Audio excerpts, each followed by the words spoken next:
Hi, Hi, this is Mehala, who is part of SLEEC, but often not on our socials. So we have a treat, and she's here with us.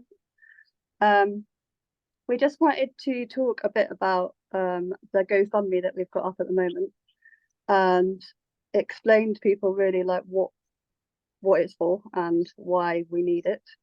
And Mehala is very experienced in this area, and she's kind of heading up this project. So I was gonna ask her some questions so that all of you have a bit more of an idea of like why we're asking you for money and what it's going on. Okay, so the first thing maybe would be good for people to know is um, we're asking for money for like people who are kind of in that crisis emergency situation. Um, Maybe you could explain like what that might look like for somebody, because I think people think that maybe services are available for people if they're like fleeing domestic violence or an unsafe situation. Um, what kind of people have we sort of had to step in and support, and what kind of things might people be facing, I guess? yeah. Well, quite often we've individually been contacted by people that are trying to flee DV. And it can look like many things, but the obvious is refuge, safe house, but that isn't available within 24 hours, or is highly unlikely to be available within 24 hours. So if you want out and you just need to go at that point, you're going to be that potentially sofa surfing for a bit, staying with friends, um, going into different emergency accommodation that isn't you know dedicated to working with people who are fleeing DV. Um, so people can be left in all kinds of like unsecure housing situations, um, and not really knowing where they're going to end up. And more often than not, in those situations, people are leaving with literally just the clothes on their back. If they've got children with them, you know, I know when I had to flee with my son, it's like you make sure you've got enough for your child or your children over yourself. Um, anyway, but when you just need to go, when you just need to be out of that situation, um, kind of thinking about what you're going to need for wherever you're moving into with no idea really of what you're moving into, um is just an impossible task. So you rock up with just what you've got and have to deal with wherever you are and what is available to you at the time. And most places are not going to be fully stacked with everything you're going to need to just get on and keep life normal, especially if you've got children there. Yeah, and I think it's I think a lot of people also don't realize how like whilst that's like stressful enough in itself, even like getting into a safe house, if you're like lucky enough, I'm gonna say it like that because it's obviously a horrendous situation, but like if you are able to get like into a safe house, you still can't just move there, can you? You can't just you have to wait, and you're then in that in between time, there's like nobody, there's nothing really there to support you in terms of like even emergency accommodation, or if you don't have any money, you don't have access, you can't like quickly access money or access any way of like travel or anything in that situation. Should you need to, they kind of expect you to just like wait around Yeah, for that, or like get to somewhere yourself, if even if you have like run away without like your wallet or something, or you don't have access to money, they expect you to yeah, figure it out still somehow. yeah. There's still like an ownership on the survivor to have to self advocate their way through all of that to try and get the support in the first place, and then have to find means and ways to get themselves to a safe place. I remember being told that I was going to have to work out a way to travel to Devon with my not yet 1 year old son, From as Bristol. yeah, from Bristol, as a non-driver, and literally zero money in my bank account because all of my benefits had been messed up because I'd recently moved. And yeah, I had no means or way to get to Devon. But at that point, that was the only option available for me for a safe house. And that was still going to be a 2-day wait. I still had to wait 2 days and then go down to Devon to get a room in Devon, because that was the only one available at the time. Luckily, by the time that 2 days passed, I got a room in Bristol, but I still then had another 2 days wait before I could go into that one.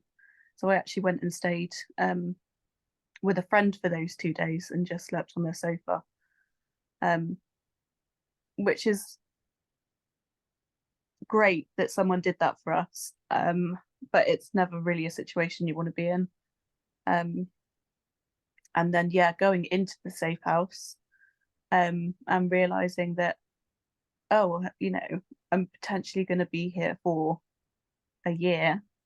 I'm definitely going to need more than this little bag of clothes that I've brought, because I've been told to pack for like the essentials like you would for a week away, I suppose. Yeah, so there's a lot of things, there's a lot of factors of things that kind of we don't realize we need to kind of, that survivors need to then have to deal with once they've done the initial flee. And it just adds so much labor to their already like impossible list of tasks that they're trying to get through. That I suppose this project is kind of the reason we wanted to do it. Well, for me, is to try and tick a few things off that list to make it a little bit easier. It's not going to make it much easier, but to try and kind of help, just to give people somewhere to come that can actually just offer a few of the things that may not even been thought of at that point. And just save them having the stress of additional things like that they'll need that they potentially can't get for themselves. Yeah, I think towels is something that a lot of people seem to like need, and like safe houses don't, like they expect you to just have that and they don't have any or give you any, or it's also something that like you can't just get from the local shop, so you're just stuck without that. I think that's such an essential thing that people should be able to have. And with the packs, so SLEEC are giving out packs for people in that situation that are kind of just left moving into a safe house or even moving out of a safe house. What kind of things are you putting in the packs for people? So the packs are made up of like essential cupboard foods, so pasta, rice, sauces and things, so people can make a basic meal and have food for a week. And also, along with, every time I deliver a pack, I'll buy fresh food to go in the pack that day. So there's fresh fruit and vegetables and things as well. But like you said, the towels thing, we've had quite a few people requesting towels. I think we had a family of 4 all sharing one towel that had literally just moved out of refuge. So yeah, it's the packs are kind of, I had to have a think about the things that would have been useful when I moved into the refuge that I didn't kind of consider when packing my bags. So I've kind of, the packs are made up of that. So each pack will have a fresh, brand new towel for however many people are in the family. There will be like tea, coffee, and sugar pots that are all filled with tea, coffee, and sugar, and a mug for each member of the family. So like when you get there, I'm very British. When I got there, the first thing I wanted was a cup of tea. And and I'm in a house and I didn't realise that there wasn't going to be, you know, facilities for me to make myself a cup of tea. It was like, oh, I better go to the shops and do that then. So the packs are like basic essentials, but also a few extra things that aren't necessarily food based, but are essential for when you're, essential for when you're moving in crisis, I think. So each pack will have like a smelly set with shower gel, shampoo, conditioner, and also I do ask every time someone applies if there's anything specifically they need, or anything like anything they desperately want and they haven't been able to access. I always try and accommodate that for them as well.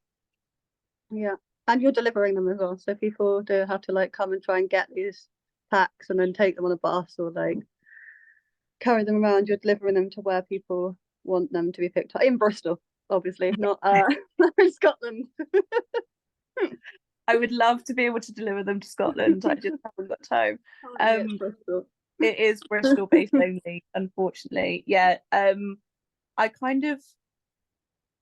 I think we spoke about it, and like the delivery thing, it was very important to me that we kind of facilitated getting it to the survivors rather than the survivors having to come and collect it. Obviously there's going to be potentially problems around, you know, anonymity and not giving out addresses, and we are more than happy to kind of work around that. I've delivered packs to people's friends so they can then deliver on. So I have no idea where the address of some people that applied.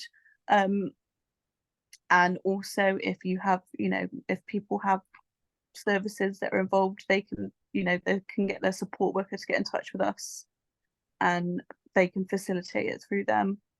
But yeah, I want the ownership to be on us to kind of make sure that we're offering something that is helpful and accessible and doesn't give survivors more labour when they're going through the worst time and they're having to do all of the things. Yeah, I mean, I think we talk about this a lot, but like I think one of the key things that we want to do in SLEEC with all the stuff is like not making it something where you have to like fill out loads of information or prove yourself to be able to like access. You don't like to access one of these, you don't have to like give over like endless information about your situation, about your background, about anything really. It's just like, what do you need? And like you get it to them as soon as possible. As in you're sat there like, I'm ready, I've got it waiting.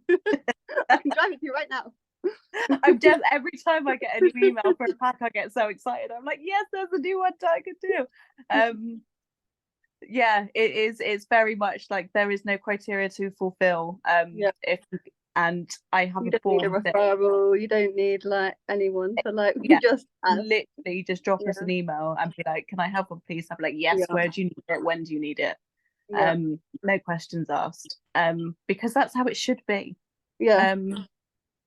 You know, survivors are so mistrusted and unbelieved for so long, and I think all of that adds into the trauma of, you know, what they've been through, and continues the trauma when they have to constantly justify just getting the basic essentials for life, and that makes me really sad. So no one needs to justify anything to us. Like, if you need it, we will. If we've got it, we'll provide it. Yeah, Mehala will be there.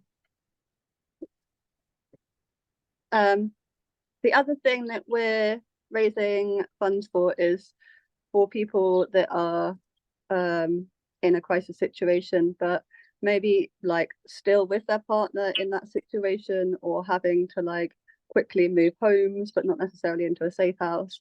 I think there's not really any services that support that situation, and I think you've known it for like a long time, but it's like we've chatted to people and supported people that kind of have asked for that help from services, from police even, and they haven't been there to like support them in those situations. So another aspect of like what we're trying to fundraise for is things that can help people feel safe in that time that they've kind of asked for over the past year. So things like security cameras to set up around their home, because I know you did that recently for somebody that was because they'd spoken to the police, hadn't they, and they just weren't helping. And so we've got situations where people aren't being supported to like be safe or feel safe, and there's no organizations or institutions that are actually helping those people. And so we're trying to offer anything that we can in that kind of that little space where it's like quite urgent to be able to access safety needs. Things like personal alarms, security cameras, money to change your locks if you need to change your locks, money, travel money if you need to get like an emergency taxi or bus or train somewhere to get like out of the city. I don't know if you have anything more to say about like, yeah, why we specifically need to have this aspect of the project available. Yeah, I think this side of it is really important. The basic essentials obviously everyone needs, but with this there is such a gap that is being left, because like you said, the services that are kind of generally involved on the front line of these crisis times for people aren't able to provide the actual like physical items that people might need or want. There are organizations like victim support and places that you can eventually get these things from, but it's never available when you actually need it, if that makes sense. So we had someone to like engage, don't you, with the service and have quite a few like meetings and fill out lots of forms before you can access things. Yeah, and everyone has to believe you, and it all has to be investigated, and it has to be proved that you need to have these items for your safety. Whereas I think all of us at SLEEC feel that if you don't feel safe because of a situation, or like you've left and you're staying somewhere temporarily, that is the time when you need access to these personal protective things, because that's the time when you feel most vulnerable, and it's also the time that you are the most vulnerable, because it's statistically known that when you flee DV or gender-based violence situations, like taking back that bit of control makes it the most volatile time. That's the highest risk period for when things are going on. And I think to have those things available and know that it's there and you can use it, even if you don't necessarily no, that's not what I want to say, sorry. I think even if it ends up not being needed and it's not even a thing, I think just for the reassurance and the peace of mind can make such a difference during that crisis period. Like feeling someone gets it and someone understands, and you haven't just got someone, people aren't just telling you you're feeling paranoid or it'll be fine. Sorry, I went off a bit long. And I think being able to be like, I feel unsafe, I feel like I don't want somebody to know where I am, or they're stalking me, or they are showing up in the area. People have said that, like, for example, security cameras have made them feel safer. So being able to be like, I really need some security cameras, and we can lend them security cameras and go and install them and put them up immediately. That's something that can just help a little bit feel like, okay, somebody is actually gets it and is in it with me and is offering me something practical that is actually of some kind of value, even if it's small, there and then as well. I think it's that emergency, like we have all these like crisis services that are meant to support in an emergency, but they can't kind of act with the immediacy that's actually needed. Yeah, definitely. And I think it's important to kind of always remember that the survivor themselves is the expert on their experience and the perpetrator in their situation. So in that process, what they feel is necessary is what they need, and again it goes back to the having to justify your situation, having to prove risk. That you don't need to do that with this project, because we know that people wouldn't be asking for this stuff if they didn't feel it was needed, and just having access to that could make a difference, and it could help massively. in those crisis times. Yeah, thank you. Just to like summarize, I guess, so people know like the specifics of like what we're fundraising for. So what SLEEC are offering at the moment is these kind of essentials packs to survivors in Bristol, which have like basic food and like things you might need, like towels, food, and like toiletries. And then we're also offering different items that might be helpful for like personal security, like cameras for your home, alarms, like the red spray that you can spray, that you can carry in your bag. You can spray if somebody attacks you, and the red spray like stains somebody for, is it like 70 hours or something? Yeah, I think it's 2 to 3 I really want to days. try it. I want to Yeah. try it myself. But then I don't want to go around with red spray on me that's stained and people think I've attacked. We'll have to try it. We'll have to do like a SLEEC weekend. And then also we're fundraising for like actually being able to offer people money for like travel or like lock changes or those kind of emergency necessary things that people need like there and then, and they can access there and then, as well as hours of people's time to actually, because we're trying to offer like one-to-one phone support as well for people that want to speak to somebody like right there and then about their situation and just talk through like their needs and what their options are, so that like SLEEC can offer that as people that have lived experience of these things that can kind of just offer that emotional support and check in really. So they're the things that we're fundraising for. You're gonna say? No, it's okay. Yeah, if you have like any amount of money, literally like if you can donate like a £5, that will really help. Like anything is really, really helpful.